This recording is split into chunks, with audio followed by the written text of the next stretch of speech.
রোববার দুপুরে রাজধানীর জিয়া উদ্যানে জুলাই শহীদদের স্মরণে বিএনপির বৃক্ষরোপণ কর্মসূচিতে যোগ দেন দলের মহাসচিব মির্জা ফখরুল ইসলাম আলমগীর। এ সময় তিনি এক একজন শহীদের নামে এক একটি গাছ লাগান।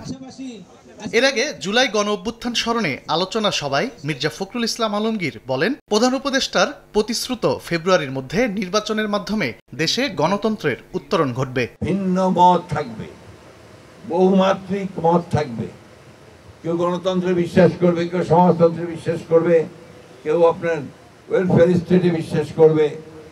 এই সবগুলোকে মিলিয়ে আমরা একটা রেইনবো স্টেট, একটা রামধনু যেভাবে অনেকগুলো রং নিয়ে ওঠে, সেরকম একটা রাষ্ট্র নির্মাণ করতে অনেক আগেই আমাদের দেশনেত্রী বেগম খালেদা জিয়া সেই স্বপ্ন দেখেছিলেন। প্রতিশ্রুতিবদ্ধ হয়েছেন এই কেয়ারটেকার সরকার যে 26 ফেব্রুয়ারির মাঝামাঝি সময় নির্বাচন হবে।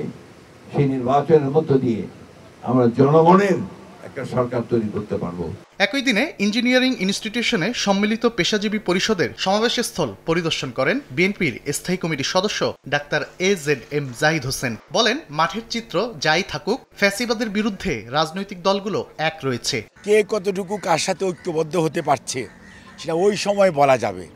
এখন এই মুহূর্তে অগ্রিম বলে ঐক্য প্রচেষ্টাকে বিনষ্ট করা সঠিক হবে না। মাঠের চিত্র এক মতন, ভিতরের চিত্র আরেক মতন, কারণ সবার আগে দেশ মনে রাখতে হবে। এদিকে টিএসসিতে এক অনুষ্ঠানে বিএনপির স্থায়ী কমিটির সদস্য সালাউদ্দিন আহমদ বলেন, আওয়ামী লীগ জাতীয় নিরাপত্তার জন্য হুমকি। গণতান্ত্রিক শক্তিগুলোর মধ্যে বিভেদ তৈরি করে দেশ অস্থিতিশীল করতে দেওয়া হবে না। তারা বাংলাদেশের জন্য ন্যাশনাল সিকিউরিটি থ্রেট, তারা বাংলাদেশের প্রোডাক্ট নয়।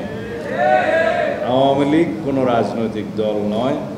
আওয়ামী লীগ একটি মাফিয়া এবং স্বৈরতান্ত্রিক শক্তি, ফ্যাসিস্ট শক্তি।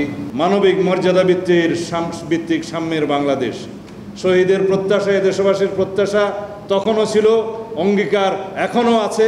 সেই বাংলাদেশ আমাদের বিনির্মাণ করতে হবে ঐক্যবদ্ধভাবে, ফ্যাসিবাদ বিরোধী জাতীয় ঐক্যকে শক্তিতে পরিণত করে। ফ্যাসিস্টের বিচার ও শক্তিশালী গণতান্ত্রিক দেশ গড়তে ঐক্যের বিকল্প নেই বলেও জানান বিএনপির নেতারা। সুতরাং আমরা ঐক্যবদ্ধ বাংলাদেশ চাই।